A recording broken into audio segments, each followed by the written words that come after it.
confessionalidade, o ensino e a Bíblia.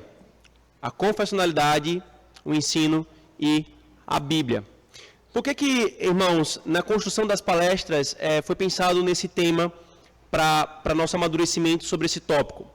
Porque se há uma coisa que a igreja do Senhor não tem dúvida, é que a palavra do Senhor é a verdade. E não há nenhuma outra palavra que seja verdadeira. Não há uma só palavra de homem que seja absolutamente verdadeira. Apenas a palavra de Deus pode ser dito que ela é absoluta, perfeita e infinitamente verdadeira. E que é claro na palavra do Senhor, irmãos, por exemplo, quando nós olhamos Mateus 28, o Senhor fala, ide por todo mundo e pregai o evangelho, ensinando a minha doutrina, aquilo que Deus nos ensinou na sua palavra. Então não há dúvida, irmãos, que nós, a igreja, somos chamados a ensinar a palavra de Deus. A Bíblia, queridos, é a fonte e o conteúdo do nosso ensino. E afirmando isso, nós vimos na primeira palestra que a confessionalidade ou as confissões, ela cumpre um papel nesse ensino.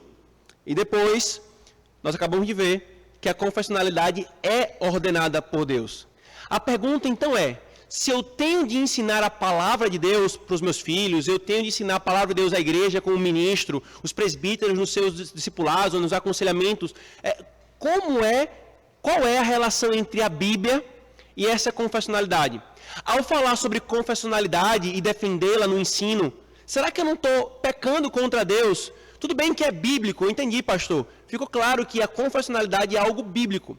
Mas como associá-la ao ensino sem pecar contra o Senhor, se eu tenho de ensinar a palavra de Deus? E a confessionalidade, ou a nossa confissão, não é a palavra de Deus, mas a nossa resposta à palavra de Deus.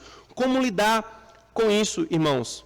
E é por isso que nessa palestra eu quero mostrar exatamente a dinâmica e a relação da Bíblia, a fonte do nosso ensino, aquilo que nós devemos apresentar e a confissão como esse instrumento do nosso ensino. Eu vou levantar aqui, irmãos, alguns conceitos que nós estamos construindo para essa parte prática. E então, eu vou fazer isso, irmãos, mostrando para vocês a relação a partir de dois grupos de conceitos. São palavrinhas bonitinhas que a igreja vai aprender, mas dá para a gente crescer um pouquinho mais nesse sentido. Dois grupos de conceitos que vão nos ajudar a entender essa relação da Bíblia com a confessionalidade. Por quê, irmãos? E aí vem o primeiro grupo de conceito, a norma normans e a norma normata. Norma normans, norma normata. São duas palavrinhas latinas, duas expressões latinas que nos ajudam a entender isso aqui. É o primeiro grupo. Por que isso aqui é importante, irmãos? Porque foi criado um espantalho de que quem defende a confessionalidade, e aí a confessionalidade não é uma coisa peculiar dos presbiterianos. No século XVII, por exemplo, você tinha uma confessionalidade presbiteriana, os padrões de Westminster, você tinha uma confessionalidade independente, como eles eram chamados, os atuais congregacionais, e aí eles pegaram a Confissão de Fé de Westminster e fizeram a sua confissão a partir dela, a Declaração de Savoy. Você tinha a confessionalidade batista, que Spurgeon, Charles Haddon Spurgeon, que a maioria dos irmãos conhece, subscrevia a Confissão de Fé Londrina, de 1689. Então você veja que isso era comum no ser reformado, no ser protestante.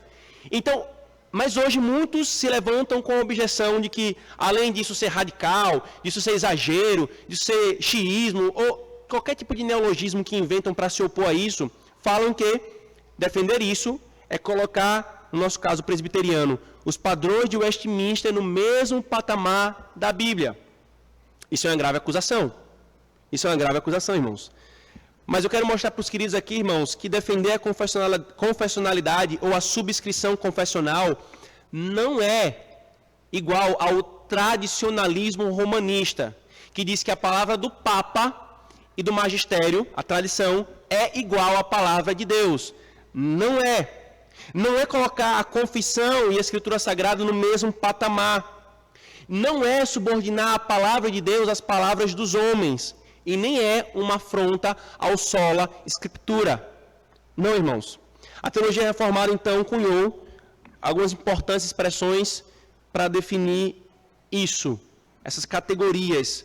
A norma normata, que significa a regra regulada, a norma que foi regulada por uma norma maior, e a norma normans, que é a norma ou a regra que regula.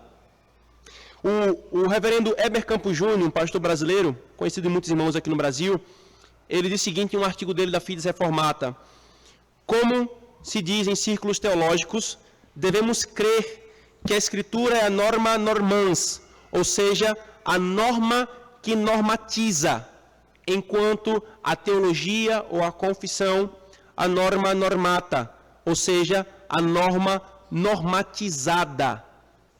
A norma que normatiza, ela tem supremacia sobre a norma que é normatizada. E aqui, queridos, você começa a perceber que se você entende essa linha, você não vai cair nesse erro, e nem vai ser verdadeiro esse espantalho que é dito, de que você coloca a confissão no pé de igualdade com a palavra de Deus. Não! A palavra de Deus é essa norma que normatiza. Ela está sobre todos. Eu vou deixar bem claro, sobre todos mesmo. Cada família tem que ter a Escritura Sagrada como a sua regra reguladora. Todas as igrejas devem ter a sua regra reguladora na palavra. O Estado deve ter a palavra como regra reguladora. Qualquer esfera, todos os seres humanos estão subordinados à norma reguladora. Só que na nossa resposta, na nossa convivência como criaturas, surge então uma norma regulada que nos auxilia nesse relacionamento com a norma reguladora. Aquilo que diz, é assim o que nós queremos acerca da palavra de Deus. E ela reflete a palavra de Deus. Ela é como a lua que reflete a luz do sol. A lua ela não tem o seu brilho próprio. A lua ela só é o que ela é, a gente só vê essa beleza que ela tem por causa da glória do sol. E por que a confessionalidade ela é o que ela é? Porque ela reflete o brilho da palavra de Deus. Ela é regulada por elas, irmãos. Por isso que Carl Trueman, ele diz, credos e confissões representam declarações públicas das crenças de uma igreja ou denominação em particular sobre os ensinos da Escritura de forma sintética. Mas perceba que nesses dois conceitos, a norma regulada e a norma reguladora, tem uma palavrinha que são comum a ambas, que é norma. Ambas são um tipo de norma. Uma é uma norma absoluta. Ninguém pode se levantar contra ela e falar assim, eu não concordo com ela. Ninguém pode falar assim, eu acho que dava para melhorar. Paulo, você deveria ter colocado assim, Paulo, essa palavra. Não cabe, apesar de absurdamente, muitos até de púlpito fazer isso. Eu acho que Paulo errou aqui, ele deveria ter falado. Absurdo. Não há nenhum erro na palavra do Senhor. Mas as normas reguladas é uma norma, só que relativa, subordinada. Ela tem seu limite. Ela tem um poder de autoridade, mas ela pode falhar. E veja, queridos, você está diante de alguém aqui, um ministro, junto com o seu pastor, que não há dúvida alguma de que, por exemplo, a Confissão de Fé de Westminster, ela é bíblica. Está ali, muito precisamente afirmado. Mas isso não quer dizer que você fala assim, que eles escreveram de forma perfeita e que não poderia ter nenhum tipo de melhoria. Veja, falar sobre reconhecer alguma forma, aí você pode falar, talvez eles poderiam ter deixado mais claro isso aqui, por exemplo, né? Há um debate no nosso meio, que a Assembleia de Westminster, ela fez, além das confissões, dos catecismos, ela fez um documento de governo eclesiástico, por exemplo. Só que na confissão trata do governo eclesiástico. Só que na confissão não é tão claro algumas coisas como é no documento de governo eclesiástico. E aí o que aconteceu? Nós aqui no Brasil recebemos a confissão e os catecismos, mas não recebemos os documentos de governo eclesiástico. E aí ficou uma coisa faltando para nós. E muitos dos nossos problemas se dá porque ela não afirmou na confissão claramente algumas coisas. Mas o que está ali está certo. O que está ali está correto, é bíblico e vale a pena defender. Por isso aqui, irmãos, nós precisamos entender que a única norma absoluta é a palavra de Deus. E o que são as confissões? O que são os catecismos que a gente usa com os nossos filhos? É uma norma também, só que de forma subordinada. Essas declarações, elas possuem autoridade aos pares que os subscrevem. É uma autoridade derivada, é a autoridade da comunidade que professa a fé para restringir erros e adulterações nas afirmações quanto à autoridade pública. Só que, quanto à autoridade absoluta, desculpa. Só que tem uma outra questão aqui, irmãos. E aí vocês vão ver como que isso aqui é importante. A gente tem vivido isso hoje, nos nossos dias. A segunda questão, também é uma palavrinha latina, mas eu vou primeiro traduzir, depois eu vou falar para vocês saberem que ela existe. É a relação do eu concordo com a confissão porque é bíblica, ou eu concordo com a confissão enquanto for bíblica. São duas posições nos nossos dias que normalmente quem está defendendo a confessionalidade, ele se coloca neste lado aqui. Eu defendo a confissão porque ela é bíblica. E ponto. E a gente vai mostrar para a igreja como ela é bíblica. Nós vamos fazer o caminho que eles fizeram. Só que do outro lado, aqueles que querem fragilizar a confessionalidade diz, não, eu concordo enquanto ela for bíblica. E aí ele parece um pouco mais piedoso, porque ele está disposto a mudar de opinião, ele está julgando sempre. Mas veja, o texto da confissão e a interpretação dos textos, eles não mudam. Quem é que muda? Eu. Então, se eu coloco enquanto for bíblico, no final das contas é enquanto eu estiver disposto a concordar com aquilo. Se eu mudar meu pensamento, eu vou então discordar da confissão. E aqui a expressão do quia, né, eu subscrevo porque ela é segundo a palavra de Deus, ou quaternos, enquanto ela for a palavra de Deus. Só que aqui, irmãos, esses dois conceitos que eu afirmei, eu queria levar para esse ponto aqui agora que a gente vai chegar, sobre a relação da Bíblia e a confessionalidade no ensino. Essas duas verdades, irmãos, esses dois conceitos, ou grupo de conceitos, eles nos chamam a atenção como igreja sobre o movimento que nós temos de fazer na relação Bíblia e confissões. Se é regulado pela palavra e se é bíblico, então eu devo firmar a minha fé na palavra, enquanto eu faço uso da norma regulada. O que é que as confissões vão ser para nós, irmãos? Um grande auxílio. Você aprendeu a andar de bicicleta, não aprendeu? Provavelmente. E normalmente ninguém aprende a andar de bicicleta sem rodinha. Hoje tem uma bicicleta, né, diferenciada para as crianças, que é sem rodinha e sem pedal. A criança fica andando ali para pegar o equilíbrio e tudo mais. Mas numa geração anterior, na qual ainda me incluo, não era assim, era rodinha. Como aquilo ali auxilia você a ter o equilíbrio?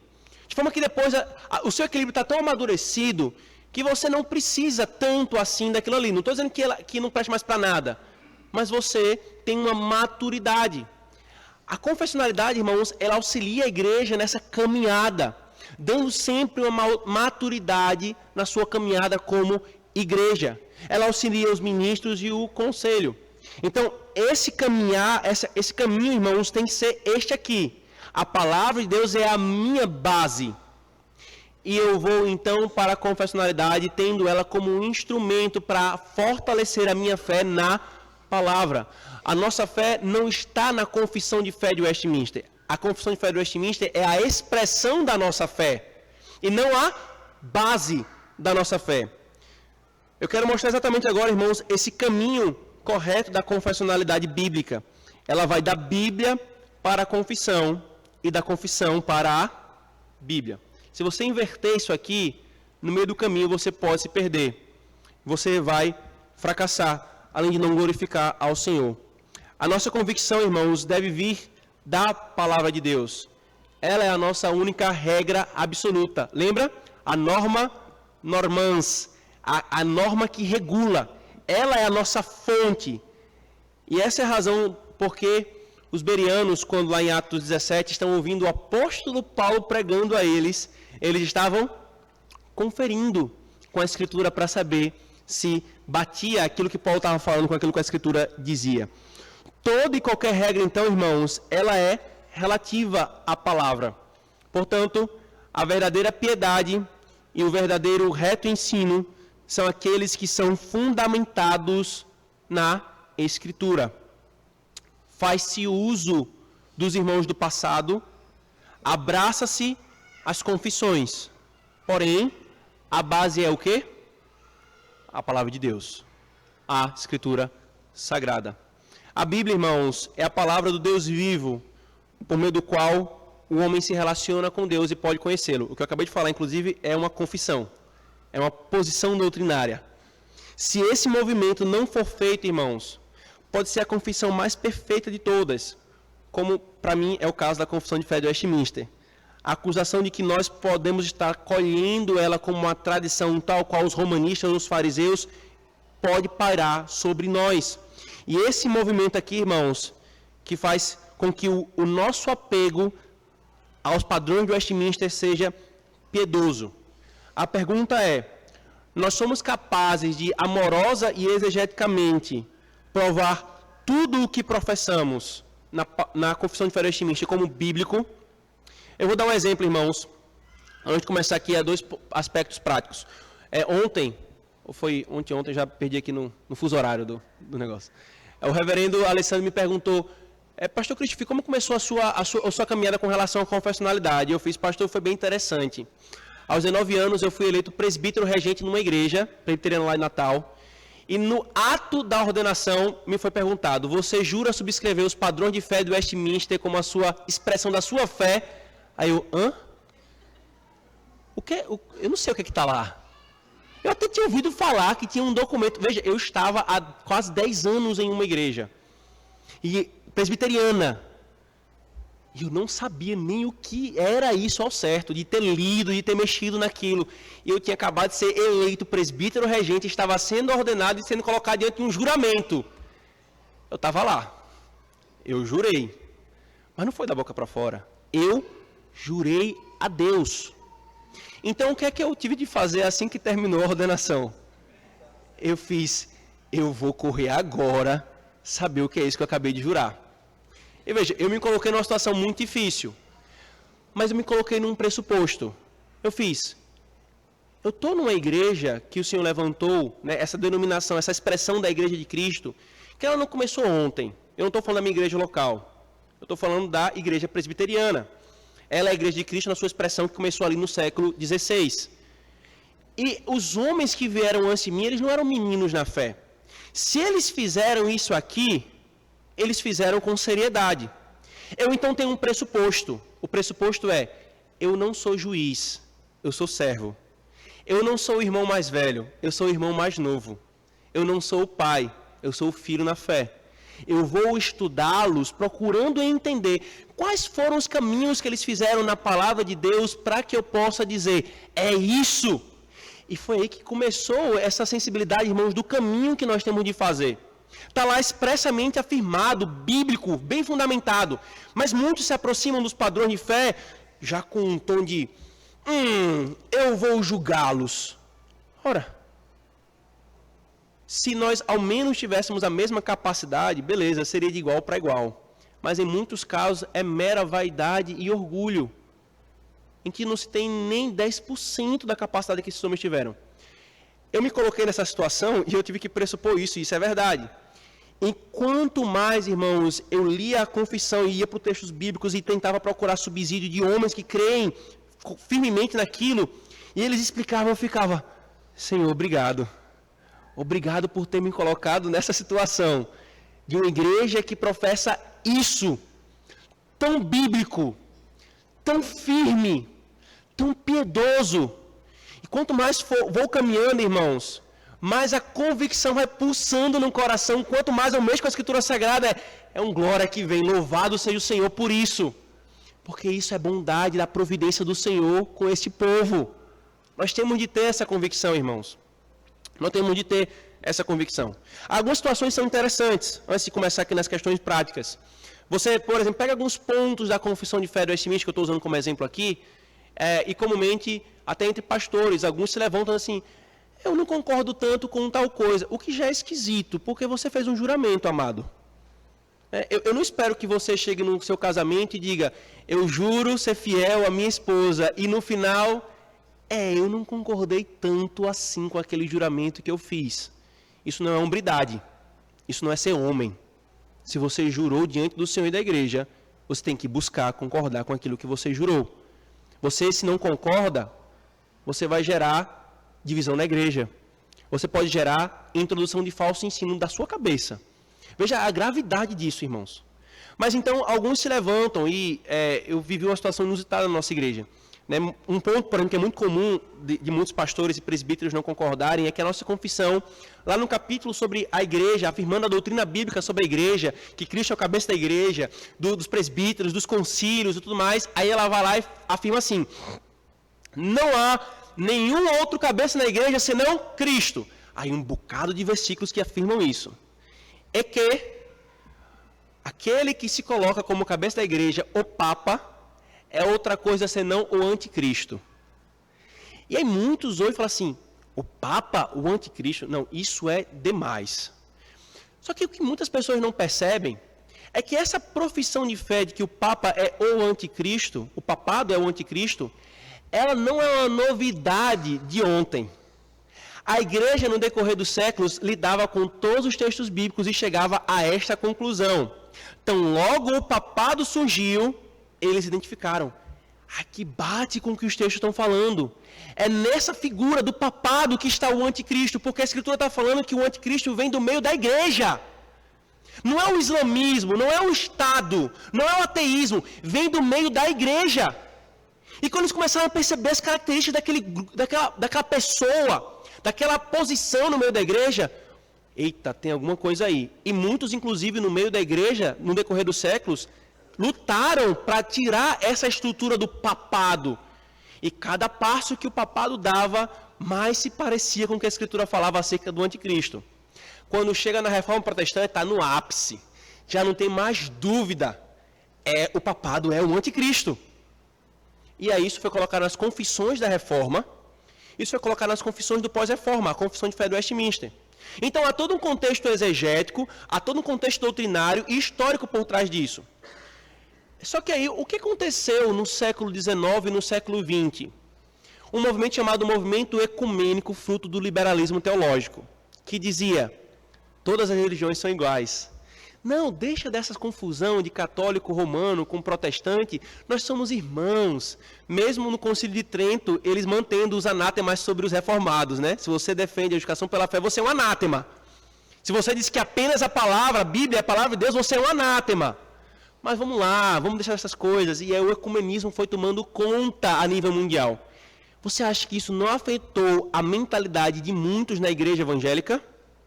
Sim.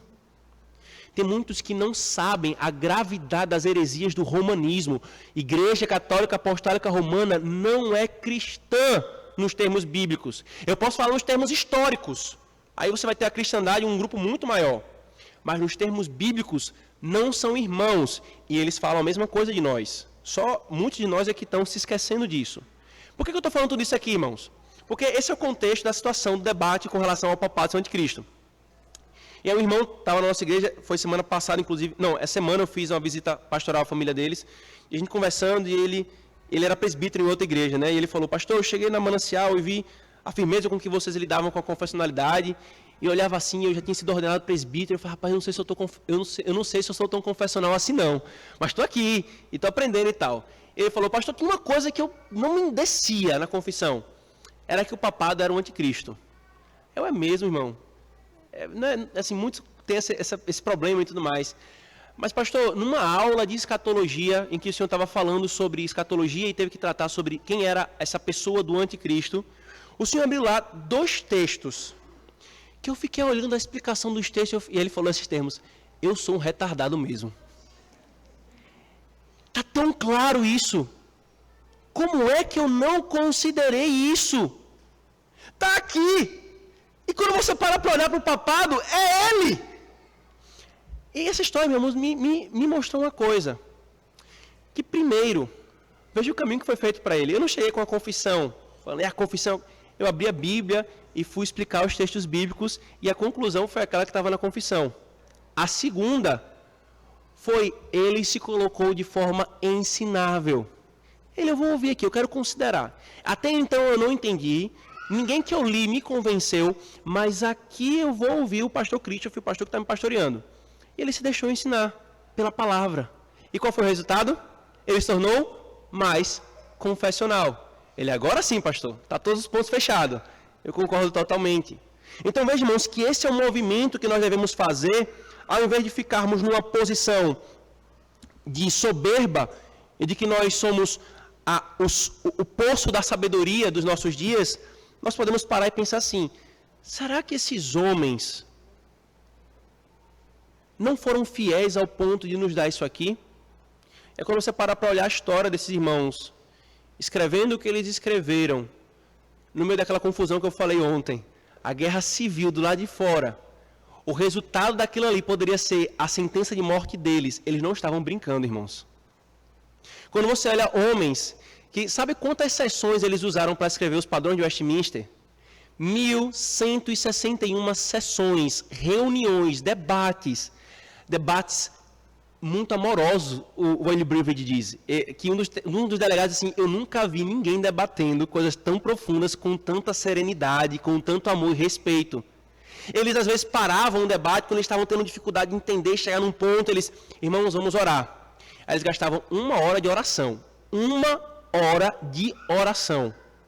Irmãos, vamos abrir a Bíblia aqui para buscar o Senhor. Irmãos, hoje vai ser só jejum. A gente vai decretar jejum para que nós busquemos a face do Senhor, para que Ele nos dê uma condução, para que a gente chegue à verdade da Sua palavra. E os nossos corações fiquem em paz, todos nós, acerca daquilo que é o ponto comum. Você acha que eles eram teólogos de Facebook? Que eles estavam só fazendo uns tweetzinhos ali para... Irmãos, era muito sério esse trabalho. E é esse pressuposto que tem que nos levar a esse movimento. Eu vou para a palavra de Deus, buscando fazer esse caminho para ter essa convicção. E quando eu chego a essa convicção, eu vou usar então esses padrões para me auxiliar no ensino. É por isso que eu posso chegar para os meus filhos e fazer assim: Thomas, qual é o fim principal do homem? O fim principal do homem é glorificar a Deus, alegrar-se nele para sempre. Pronto, meu filho, você está com o ensino bíblico na sua cabeça. Agora vamos lá, 1 Coríntios 10, 31, quer você coma, quer você beba, faça tudo para a glória de Deus. Romanos 11, 36, porque dele, por ele, para ele são todas as coisas, a ele pois a glória eternamente, amém. Ele está vendo que aquilo que está na palavra de Deus não está em consonância com aquele resumo que eu fiz ele memorizar. O movimento foi feito, Bíblia para a confessionalidade para a Bíblia. E assim a gente vai formando uma igreja madura. É por isso aqui, irmãos, vem a primeira questão prática. Eu devo desenvolver diligentemente a capacidade individual de fazer esse movimento da Bíblia para a confissão, para fortalecimento da minha fé, buscando compreender a exegese e o raciocínio da confissão, e sendo eu mesmo capaz de fazê-lo. Não com criticismos preconcebidos, pueris e infantis, mas como irmãos mais novos, tentando entender o ensino dos irmãos mais velhos, como filhos da fé, tentando entender o ensino dos pais na fé, com humildade. Às vezes acontece o seguinte, como já vi, né, um pastor amigo falando, rapaz, tem uns textos aqui que eles botam que para mim é a forçação de barra. Eu fiz calma. Procure entender qual foi o raciocínio que eles fizeram. E quando você vai ver, é mesmo. Essa verdade está aqui nesse texto. É só ter calma e fazer um movimento. Isso vai robustecer o nosso ensino na igreja, irmãos. E aí vem o contrário, o alerta daquilo que nós estamos criticando. Muitos param no mero texto da confissão. E se sua fé é fundamentada na confissão, então ela não é bíblica, por mais bíblica que seja a confissão, como é o nosso caso da Confissão de Fé de Westminster. Mas se sua fé é fundamentada na Bíblia e tem a confissão como a sua expressão mais madura, não o fundamento da sua fé, mas a expressão mais madura daquilo que a Bíblia ensina, então a sua fé é verdadeiramente bíblica. E aí vem a segunda questão prática, irmãos. Por consequência, eu devo desenvolver a capacidade de fazer esse mesmo movimento para a confissão, a fim de servir aos outros no convencimento da verdade pelo ensino. Veja, a primeira questão prática é eu tenho de diligentemente fazer esse movimento. Porque, meu querido, se tem uma coisa que você tem que estar preocupado, é o estado da sua alma. E o estado da sua alma envolve a sua fé, se você crê corretamente ou não.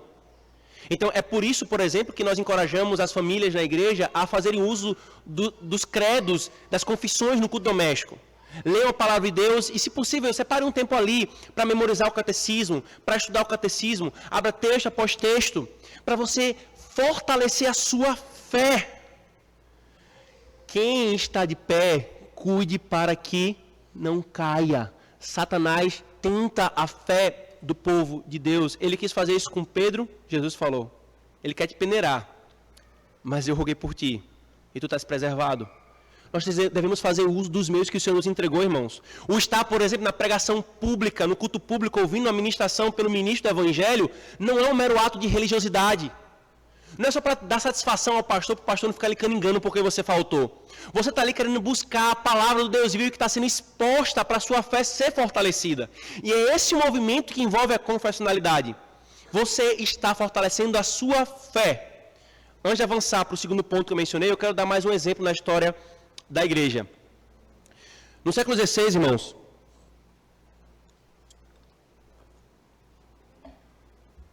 coisa interessante, o Brasil recebeu, no Rio de Janeiro, missionários que vieram por envio de João Calvino. Veja que interessante. João Calvino, lá em Genebra, enviou missionários para o Brasil. Não sei quantos sabiam disso. Lá no Rio de Janeiro, na França Antártica, como chamavam, na companhia de Villegagnon, uma colonização francesa aqui no Brasil, e Villegagnon, que era romanista, começou a flertar com o pensamento protestante que estava lá no seu burburinho na Europa. Ele, rapaz, interessante, eu vou chamar aqui alguns que possam me enviar. Ele entrou em contato com o comandante, o almirante Coligny, um huguenote francês, era como eram chamados os presbiterianos, os calvinistas na França, huguenotes. E então, Coligny solicitou a Calvino que enviasse bons franceses que falassem a língua francesa, lá em Genebra, para esse trabalho no Brasil. Então, Calvino selecionou os melhores teólogos da época? Não. Ele selecionou 5 irmãos da igreja. Um alfaiate, um sapateiro, cada um com uma profissão. Eram irmãos, se me permitam a expressão para vocês entenderem, comuns, não eram teólogos, mas eram irmãos que estavam recebendo ali de Calvino o ensino bíblico, que tinham o catecismo de Genebra, que tinham as confissões ali para o seu auxílio na sua formação. Veja que coisa maravilhosa. Eles são enviados por Calvino, por Coligny, e não havia companhias aéreas que fizessem a viagem em poucas horas. Eles vieram de navio, levando semanas, meses. E no meio do caminho, o Villegagnon pirou o cabeção e falou, eu não quero mais isso aqui não. Quando eles chegaram, ele falou, não, nós vamos nos manter fiel a Roma, e aqui é o catolicismo romano. Agora vocês estão presos, mas eu vou dar uma chance a vocês. Eu quero que vocês me digam o que é que vocês creem. Se vocês disserem que vocês creem segundo Roma, beleza, vocês estão soltos. Se vocês falarem outra coisa, é morte. Ele os prendeu e deu uma Bíblia. Diga o que vocês creem. Irmãos, esses irmãos, se eu não me engano, em 48 horas, só com uma Bíblia. Não tinha celular, com programa para você pesquisar palavras-chave, não tinha um aplicativo de confissão, a confissão de Genebra, ou o catecismo de Genebra, para eles colarem ali alguma coisinha. Eles só tinham a Bíblia. Tá bom. Vamos escrever, vamos confessar a nossa fé. O que é que nós cremos? Sobre Deus, a Bíblia fala isso, isso, isso. Aí eles citam os textos bíblicos. Sobre a Bíblia, ela fala isso sobre ela mesma. Isso, isso, isso. Eles citavam um texto bíblico. Sobre o homem, é isso, isso, isso. Meus irmãos, 5 irmãos, sapateiros, alfaiateiros, irmãos comuns, escreveram a Confissão de Fé de Guanabara, a primeira confissão escrita em solo brasileiro. Meus queridos, a coisa mais linda e bíblica que você pode ver. Crentes, teólogos, ministros, presbíteros, seminaristas, não! Irmãos estavam lá na igreja e toparam, não, eu quero pregar o evangelho lá no Brasil, eu quero servir com minha profissão e dizer que Cristo é o Senhor ali. Eles foram. Eu fico me perguntando, e aí qual é a ilustração aqui? Esses irmãos, eles tinham um conhecimento bíblico, eles tinham toda a maturidade da confessionalidade. Eles só pegaram tudo aquilo que eles aprenderam e fizeram com suas próprias palavras. Quanta maturidade, irmãos. Aí eu fico me perguntando, será que se hoje acontecesse a mesma coisa com os membros da nossa igreja, sairia uma confissão de fé de Cacoal? Uma confissão de fé de Natal?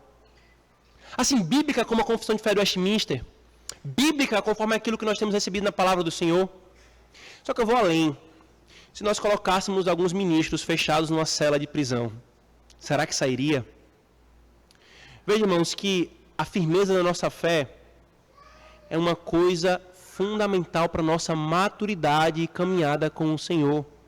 Deveria ser o nosso zelo, todo cabeça de família, zelosamente cuidar para que a sua família tenha uma fé bíblica. Homens, vocês têm responsabilidades. A responsabilidade não está só sobre o pastor, sobre os presbíteros. É sua responsabilidade conduzir a sua família numa fé firme e fiel à palavra.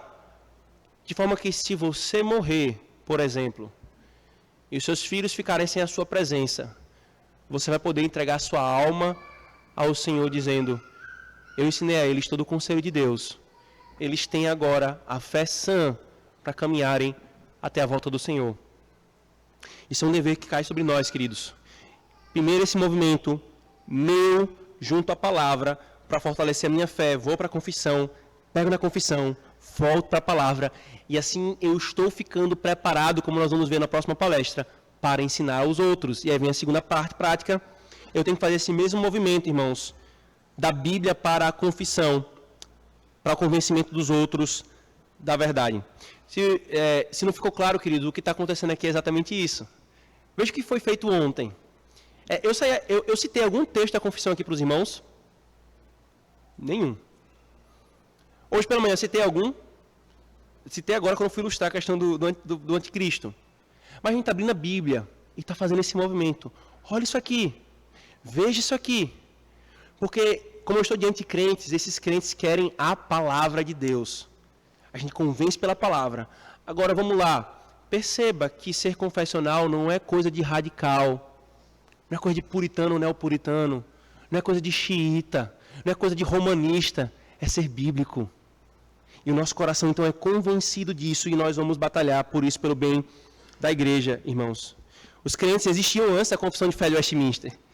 E eles sempre queriam ter a sua fé fundamentada na palavra. Então, os crentes de verdade hoje, depois da confissão de fé, continuarão querendo o mesmo, como os escritores da confissão de fé queriam. E esse é o movimento que a gente tem que fazer. Bíblia, confissão, confissão, Bíblia. E ela vai estar, então, no seu lugar como instrumento de ensino que nós vamos ver nas próximas palestras. E é por isso que vem a terceira coisa, só para deixar claro, irmãos. A confissão, então, depois que eu faço esse caminho, ela vai ser o meu guia de estudo da Bíblia. Se você pegar, por exemplo, se desafia a fazer o seguinte, um culto doméstico na sua casa, no seu devocional, pegue lá a confissão de fé e comece, sessão por sessão, abrindo os textos bíblicos. Ela vai lhe ajudar, ela vai ser um guia no seu estudo da palavra de Deus. E você vai ver o quão belo é esse texto e mais ainda o quão gloriosa é a palavra de Deus em toda a sua coerência. Agora me diga, irmãos, quem se oporá a isso? Quem se oporá a esse movimento? Não busque ressalvas nem em um e nem em outro. No movimento da Bíblia para a confissão, da confissão da Bíblia, nós não precisamos ter ressalvas alguma. Nos entreguemos a esse movimento, irmãos, porque quanto mais nós o fizermos, mais bíblicos nós seremos e mais confessionais nós o seremos, queridos. Porém, talvez você não faça esse movimento, e dentre outras razões carnais, porque você não tem tanta convicção, e você prefere então um caminho mais fácil. Quer seja o caminho mais fácil de rejeitar a confessionalidade, quer seja o caminho mais fácil de dizer que eu abraço a confissão, mas eu não sei o fundamento bíblico disso. Esses dois caminhos são errados, você percebe? Um rejeita a confissão, o outro diz que abraça, mas não tem a fundamentação bíblica disso. Eu preciso alertar a igreja de uma coisa, queridos. A facilidade de convicção ardente pelo caminho mais fácil é o mesmo caminho da apostasia repentina. A Bíblia nos mostra isso. E a experiência também. Deus já me deu suficiente experiência, irmãos, para perceber pessoas que se levantaram como pessoas firmes doutrinariamente, confessionais, defendendo isso, aquilo, outro. Mas daqui a pouco apostataram da fé. Aí você fica, o que aconteceu? Muitos precipitadamente falam, tá vendo? Esse negócio de confissão não dá certo. Esse cara estava lá defendendo a confissão e daqui a pouco está negando a Cristo. O problema não é a confissão.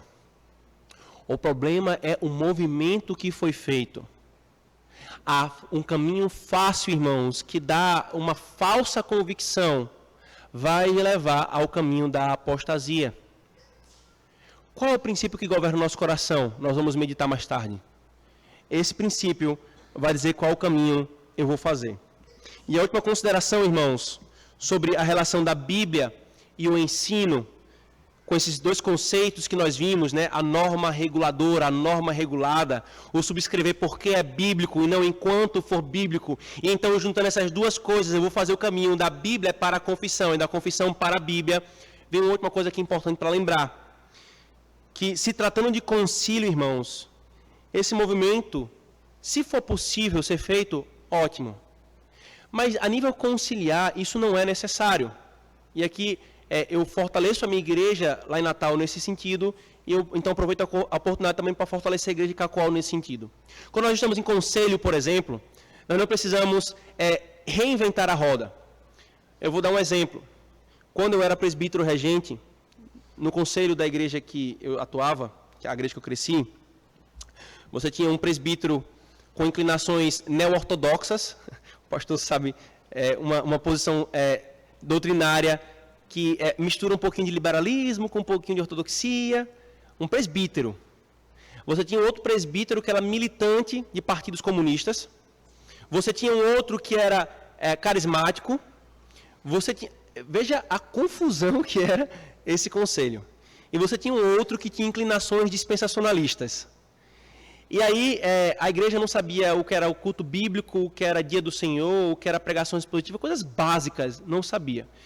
E aí eu, jovem, aprendendo essas coisas, lembra? Eu fui fazer o movimento, fiquei convicto e fui voltar. Irmãos, vamos lá, vamos ser coerentes e fazer propostas. E aí, numa das coisas falando sobre o dia do Senhor, vamos ensinar a igreja sobre o dia do Senhor, muitos irmãos estão faltando, estão na praia, ao invés de vir cultuar o Senhor.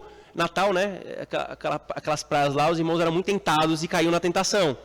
E aí, no meio dos embates, um presbítero levantou e botou o dedo na minha cara e falou assim: você é um judaizante, porque você defende o dia do Senhor, isso é coisa de sabatismo, esse é o adventista do primeiro dia. E eu olhava assim, ele subscreveu a mesma coisa que eu subscrevi, mas está sendo uma pedra de tropeço. Poderia abrir ali a Bíblia, poderia, e eu tentei fazer. E aí veio o problema do dispensacionalismo dele. Quando abria a Bíblia, em algum texto do Antigo Testamento, ele: Antigo Testamento não, quero novo. Peraí, amado, é palavra de Deus. Você tem que interpretá-la corretamente. Mas é Antigo, Novo Testamento é a palavra de Deus. Mas veja que, no nível do concílio, esse tipo de coisa é uma tragédia. A igreja precisa desse caminho. Mas para estar em um concílio, se pressupõe que alguém já fez esse caminho. De forma que eu posso abrir o texto da confissão e falar assim: irmãos, só para lembrar daquilo que a gente crê. Está aqui, a Bíblia fala sobre isso, e a confissão resumiu já esse ponto. É verdade, vamos ajeitar isso aqui. Pronto, esse é o caminho mais maduro para o bem de quem? Da igreja. Um conselho como esse que eu acabei de escrever, como que você acha que a igreja era? Divididíssima. Divididíssima. Porque eles não tinham unidade da fé, da confissão que todos os presbíteros juraram subscrever. Um subscreveu de susto, mas estava levando a sério. Outros subscreveram também sem nem saber o que era aquilo, mas continuavam fazendo as suas figuinhas para o malefício da igreja. A Igreja Presbiteriana do Brasil, irmão, sempre passa por situações como essa. A gente tem passado por debates conciliares. E como é triste ver pastores em redes sociais fazendo maledicência do zelo confessional. E doutrinas tão simples, tão claras na palavra de Deus, mas porque eles querem que a sua vontade seja estabelecida na igreja, eles depreciam a confessionalidade. Para o ensino da igreja, irmãos, a confessionalidade é importante. Nós vimos ontem. Ela é bíblica, nós vimos hoje. E ela tem uma íntima relação com a palavra de Deus, nesses movimentos que nós acabamos de aprender. Ela como regulada pela palavra, ela como uma expressão daquilo que a palavra de Deus diz. E esse movimento que eu vou fazer no meu ensino, o ensino ao meu próprio coração, a fé que o Senhor me deu, fortalecendo ela, vou para a Bíblia, passo para a confissão, da confissão eu volto para a Bíblia, e o ensino dos outros. E é por isso que a gente pode, com a consciência tranquila, fazer uma escola dominical, uma escola bíblica dominical, ensinando o catecismo maior. É por isso que a gente pode, com consciência tranquila, fazer a escola dominical das crianças, pegando o breve catecismo e expondo a elas as doutrinas bíblicas a partir do breve catecismo. Isso é uma igreja que entendeu o que é confessionalidade e esse movimento devido que deve ser feito. Creiamos, irmãos, que isso é bíblico e vamos com convicção para a glória do Senhor. Amém. Oremos, irmãos, mais uma vez. Senhor Deus, o nosso coração, Senhor, rende graças a Ti, porque o Senhor não nos abandonou a nós mesmos, mas como um Pai, o Senhor nos ensina o Teu caminho, Senhor. E nós Te louvamos, Senhor, por nos ensinar a verdade sobre a gravidade e a seriedade, Senhor, da sã doutrina na Tua igreja e sobre o ensino nela. Obrigado, Senhor, por isso que hoje nós chamamos de confessionalidade, que a Tua palavra nos ordena. E por termos caminhado, Senhor, a Tua igreja durante séculos, e o Senhor, pelo Teu Espírito providente, conduzindo ela a uma compreensão madura, Senhor, das doutrinas que estão aqui ensinadas na Tua Escritura, Senhor. Nos dá maturidade, Senhor, doutrinária. Nos dá um coração que Te ama, e porque Te ama, ama a verdade, Senhor. Nos faz zelosos da doutrina, zelosos da Tua glória, Senhor. Nos dá, Senhor, um movimento adequado em nossa alma, em nossos afetos, que possamos ir para a Tua palavra com sede de encontrar a Tua verdade, usando os padrões que o Senhor nos deu, Senhor, como um bom instrumento que o Teu Espírito nos legou pela Tua providência, Senhor. E então voltemos para esses padrões como instrumento do nosso ensino aos outros, aos nossos filhos na igreja local, fazendo-nos assim, Senhor, firmes, e uma igreja que poderá ouvir da Tua boca, Senhor, servo bom e fiel. Tu fostes fiel no muito, sobre muito eu te colocarei. Eu te dei a verdade e te dei a sã doutrina. E a ela você se agarrou e buscou ter a sua fé fundamentada nela. Nós te louvamos, Senhor, por tudo isso e pedimos essa Tua graça sobre nós. Em nome de Jesus. Amém.